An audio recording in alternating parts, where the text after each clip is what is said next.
Hello students, grammar में आपके 8 topics हैं और 8 में से मैं आपको 3 टॉपिक्स कंप्लीट करा चुका हूं। पहला topic reordering of the words to make a correct sentence, second topic transformation जिसमें आपने नेगेटिव, इंट्रोगेटिव और पैसिव वॉइस बनाए, and third topic direct indirect. That is very important topic. ये टॉपिक आपको आगे इंटरमीडिएट में बहुत काम आएगा। तो स्टूडेंट्स, डायरेक्ट इनडायरेक्ट के बाद आज हम चलते हैं अपने चौथे topic correct form of verbs पर। यानी सेंटेंस जो आपको दिया जाएगा वो इस तरह से होगा, fill the correct form of the verbs in the given sentences. जो सेंटेंस दिए जाएंगे आपको उसके साथ फिर वर्ब भी दी जाएगी, लेकिन उस वर्ब की आपको सही फॉर्म ब्लैंक में भरनी है। तो स्टूडेंट, इसको सीखने के लिए आपको टेंसेस पर जाना होगा। मैंने ट्रांसलेशन में आपको सारे टेंसेस सिखाए और इसके अलावा ट्रांसलेशन में आपको डिफरेंट स्ट्रक्चर्स और पैटर्न्स बताने के बाद मैंने पैसेज की प्रैक्टिस भी कराई थी। तो ट्रांसलेशन तो हमारा कंप्लीट है और ग्रामर में भी हमारे काफ़ी टॉपिक्स हो चुके हैं। चलिए टेंसेस को हम रिवाइज करते हैं। स्टूडेंट्स, आपको अच्छे से पता है कि प्रेजेंट इंडेफिनिट टेंस में वर्ब की फर्स्ट फॉर्म का प्रयोग किया जाता है, और अगर उसमें सब्जेक्ट सिंगुलर नंबर में होता है तो उसमें हम एस लगा देते हैं। पास्ट इंडेफिनिट टेंस में सेकंड फॉर्म का प्रयोग किया जाता है। फ्यूचर इंडेफिनिट टेंस में विल या शैल के बाद फर्स्ट फॉर्म का प्रयोग होता है। उसके बाद चलते हैं कॉन्टिन्यूज के सेट में। कॉन्टिन्यूज में प्रेजेंट में हम इजेमार के बाद आईएनजी लगाते हैं, पास्ट में वाज वर्ब के बाद आईएनजी का प्रयोग करते हैं, और फ्यूचर कंटिन्यूज में विल बी शैल बी के बाद वर्ब में आईएनजी का यूज करते हैं। Then the third set of perfect tense. Perfect में प्रेजेंट में हैज या हैव के बाद थर्ड फॉर्म का यूज किया जाता है, और पास्ट परफेक्ट में हैड के बाद थर्ड फॉर्म का प्रयोग होता है, जबकि फ्यूचर परफेक्ट में विल हैव शैल हैव के बाद थर्ड फॉर्म का प्रयोग होता है। तो परफेक्ट के तीनों में ही हम थर्ड फॉर्म का प्रयोग करते हैं। फिर लास्ट सेट है आपका परफेक्ट कंटिन्यूज का, जिसमें प्रेजेंट में हैज बीन के बाद वर्ब में आईएनजी लगती है, पास्ट में हैड बीन के बाद वर्ब में आईएनजी लगती है, और फ्यूचर में विल हैव शैल हैव के बाद बीन और फिर में आईएनजी का प्रयोग किया जाता है। तो परफेक्ट कंटिन्यूज के तीनों टेंसेस में आप पहले has, have, had, will have, shall have लगाते हैं परफेक्ट की तरह से, और उसके बाद बीन का प्रयोग करके वर्ब में आईएनजी का यूज करते हैं। तो ये सभी टेंसेस मैंने आपको ऑलरेडी कराए हैं। आप मेरी पिछली वीडियोस पर जाकर के इनको रिवीजन कर सकते हैं।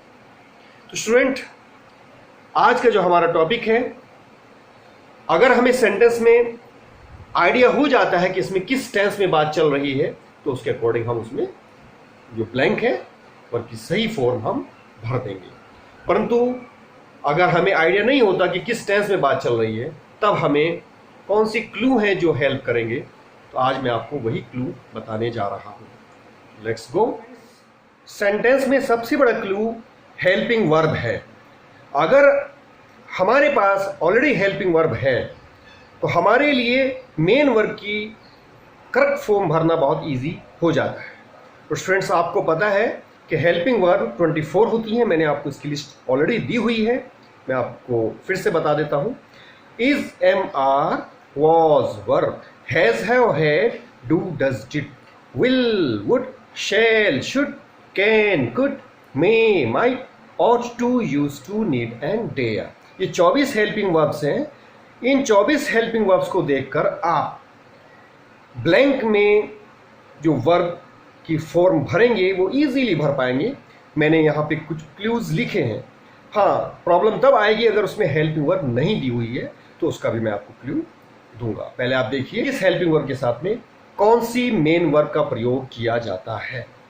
देखिए, डू, डज, डिड, ये 3 हेल्पिंग वर्ब ऐसी हैं जो हम इंडेफिनिट टेंस के सिर्फ नेगेटिव एंड इंट्रोगेटिव में यूज करते हैं। आप जानते हैं डू, डज का प्रयोग प्रेजेंट में और डिड का पास्ट इंडेफिनिट टेंस में होता है, और सिर्फ नेगेटिव और इंट्रोगेटिव सेंटेंसेस में होता है। और इसके अलावा इन 3 के अलावा मोडाल्स, जिनको विल फैमिली भी कहा जाता है, क्योंकि इसमें will, would, shall, should, can, could, may, might, must, ought to, use to, need and dare, ये सारे मोडाल्स आते हैं जिनका करेक्ट यूज मैं आपको सिखा चुका हूं ट्रांसलेशन में। तो ये 13 होती हैं। प्राइमरी में से हमने 3 ली, डू, डज, डिड, और 13 हमने ली है मोडाल्स। टोटल 16 हेल्पिंग वर्ब ऐसी हैं। ये 16 हेल्पिंग वर्ब्स अगर आपको सेंटेंस में दिखाई देती हैं तो उनके बाद जो हम वर्ब की फॉर्म है वो फर्स्ट रखेंगे, यानी मेन वर्ब फर्स्ट फॉर्म में प्रयोग की जाएगी। इन 16 हेल्पिंग वर्ब्स के साथ में कभी भी वर्ब की सेकंड फॉर्म या थर्ड फॉर्म या आईएनजी वाली फॉर्म या एस और ईएस वाली फॉर्म प्रयोग नहीं होती है। हाँ, इनके तुरंत बाद वर्ब लगनी चाहिए। अगर इनके बीच में कोई और हेल्पिंग वर्ब जैसे बी या बीन आ जाता है तब रूल चेंज हो जाएगा। तो ध्यान रखिएगा, इनके एग्जैक्ट बाद जो भी आप वर्ब की फॉर्म भरेंगे वो फर्स्ट फॉर्म में भरेंगे। तो पहला clue clear. Now come to second. अगर सेंटेंस में आपको हैज, हैव, हैड या विल हैव, और विल का एक शैल भी होता है, विल हैव या शैल हैव, इनमें से कोई भी हेल्पिंग वर्ब आती है तो आपको पता है has, have, had, will have, shall have, ये जो वर्ब्स हैं परफेक्ट टेंस में यूज होती हैं। तो इनके बाद आपको वर्ब की थर्ड फॉर्म का प्रयोग करना है। परफेक्ट के तो तीनों टेंसेस में ही वर्ब की थर्ड फॉर्म यूज होती है। मैंने एक चीज और लिखा है यहाँ पर, पैसिव वॉइस। आपको पता है पैसिव वॉइस तो किसी भी टेंस का सेंटेंस हो थर्ड फॉर्म ही मेन वर्ब के रूप में वहां पे यूज होती है। तो इसलिए पैसिव वॉइस मैंने यहाँ पे लिख दिया है कि आप पैसिव। अब पैसिव वॉइस की पहचान क्या होगी? मोस्टली एक शब्द होता है बाय, बी वाई, बाय के बाद में वहां पे चूंकि सब्जेक्ट ऑब्जेक्ट बन जाता है, क्योंकि लास्ट में लिखा हुआ होता है, तो बाय से आपको आइडिया हो सकता है कि ये सेंटेंस पैसिव वॉइस वाला, लेकिन बहुत केयरफुल होकर आपको पहचानना है। बाय के बाद वहां पर सब्जेक्ट को जो आप ऑब्जेक्ट बना रहे हैं तो वो होना चाहिए, कोई और अन्यथा शब्द नहीं होना चाहिए। तो उससे आपको पता चल जाएगा कि पैसिव वॉइस है, तो वहां पर भी आपको वर्ब की थर्ड फॉर्म करनी है। मैंने पैसिव वॉइस की जो शर्त लिखी है उसको मैं आपको थर्ड वाले क्लू में भी बताऊंगा, क्योंकि थर्ड में मैंने लिखा है is, am, are, was, were, will अथवा शैल, ये अथवा का चिन्ह है, यानी दोनों में से एक कोई सी भी होगी, और इनके बाद अगर बी लग जाता है, हैज अथवा हैव हो या अथवा हैड या अथवा विल हैव और शैल हैव भी हो सकता है, इनके बाद में बीन का प्रयोग हुआ हो, यानी कितनी हो गई? Is, am, are, was, were, will be, shall be, has been या हैव बीन या हैड बीन या will have been, shall have been. अगर ये कंडीशन आपकी दिखाई देती है टेंस के अंदर तो आप वहां पर या तो वर्ब की थर्ड फॉर्म का प्रयोग करेंगे या वर्ब में आईएनजी करेंगे। वर्ब का थर्ड फॉर्म का प्रयोग कब किया जाएगा? जब वो सेंटेंस पैसिव होगा, क्योंकि is, am, are present indefinite में, वाज और वर पास्ट इंडेफिनिट में आप पैसिव वॉइस में ही लगाते हैं। विल और शैल के साथ जो बी का प्रयोग आप करते हैं वो फ्यूचर इंडेफिनिट टेंस के पैसिव में करते हैं, और has, have, had, will have, shall have के बाद जो बीन का प्रयोग आप कर रहे हैं वो पैसिव वॉइस में भी किया जाता है।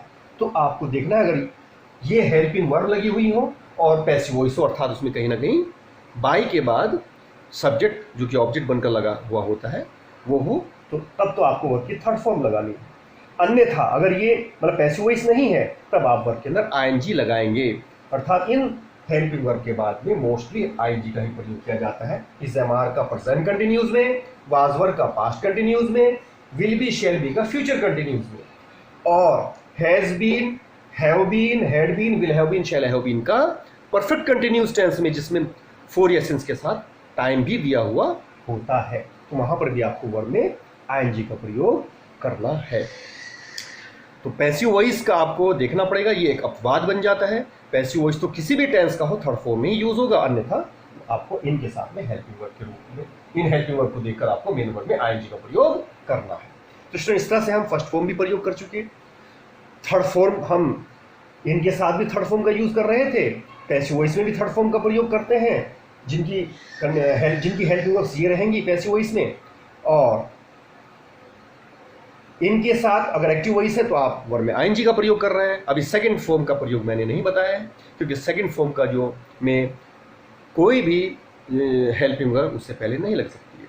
सेकंड फॉर्म से पहले कोई भी हेल्पिंग वर्ब प्रयुक्त नहीं होती है। तो सेकंड फॉर्म हम कहाँ भरेंगे, इससे इसका आइडिया हमको हेल्पिंग वर्ब से तो नहीं हो सकता। उसमें मैंने कुछ अन्य वर्ड लिखे हैं, जैसे यस्टरडे अगर किसी सेंटेंस में आता है, या लास्ट या एगो, ये 3 शब्द जो है पास्ट इंडेफिनिट टेंस में ही प्रयोग होते हैं, और पास्ट इंडेफिनिट टेंस में ही वर्ब की सेकंड फॉर्म का प्रयोग किया जाता है। यही एक टेंस है पास्ट इंडेफिनिट टेंस जिसमें वर्ब की सेकंड फॉर्म प्रयुक्त होती है, अदरवाइज किसी भी टेंस में वर्ब की सेकंड फॉर्म का प्रयोग नहीं किया जाता। तो इस तरह से आप देखिएगा, इन तीनों शब्दों को देखकर आप वर्ब की सेकंड फॉर्म का प्रयोग करेंगे।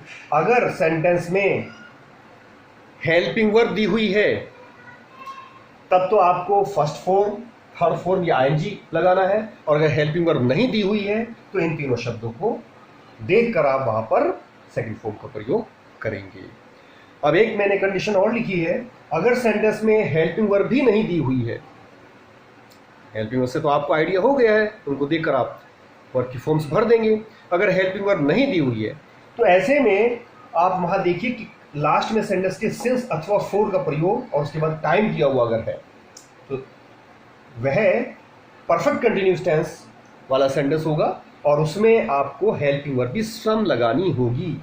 यानी हैज लगाएंगे एक वचन में, बहुवचन में हैव का प्रयोग, और अगर पास्ट की बात है तो हैड का प्रयोग कर सकते हैं। फ्यूचर की में जाने की आवश्यकता नहीं है, इन तीनों में से कोई भी आप हेल्पिंग वर्ब लगाइएगा, और उसके बाद बीन भी आपको लगाना पड़ेगा और वर्ब के अंदर आईएनजी का प्रयोग करना पड़ेगा। तो फॉर या सिंस के साथ समय वाले सेंटेंसेस में आपकी जो हेल्पिंग वर्ब और मेन वर्ब है उनका रूप ये रहेगा। तो मैंने आपको ये जो क्लू दिए हैं इनको देखकर आप ये चौथा जो ग्रामर का टॉपिक है करेक्ट फॉर्म्स ऑफ वर्ब वाला, ये आप इजीली कर पाएंगे। स्टूडेंट्स, इस चार्ट को आप अच्छे से अपनी नोटबुक में उतारिएगा और इसको समझने की कोशिश कीजिएगा। मेरी वीडियो को रिवाइंड करके आप बार बार सुनिएगा, और जब आपको कॉन्फिडेंस आ जाए कि हाँ हम अब करेक्ट फॉर्म ऑफ वर्ब्स कर सकते हैं, तो फिर मैं आपको इस पर बेस्ड एक्सरसाइज दूंगा। मोस्ट प्रोबेबली कल मैं कुछ एग्जांपल्स भी आपको इस पर समझाऊंगा, और उन एग्जांपल्स के बाद में फिर आपको एक्सरसाइज दूंगा। तब तक आप इस चार्ट को अच्छे से समझ लीजिएगा। That's all for today. See you tomorrow the same time. All the very best.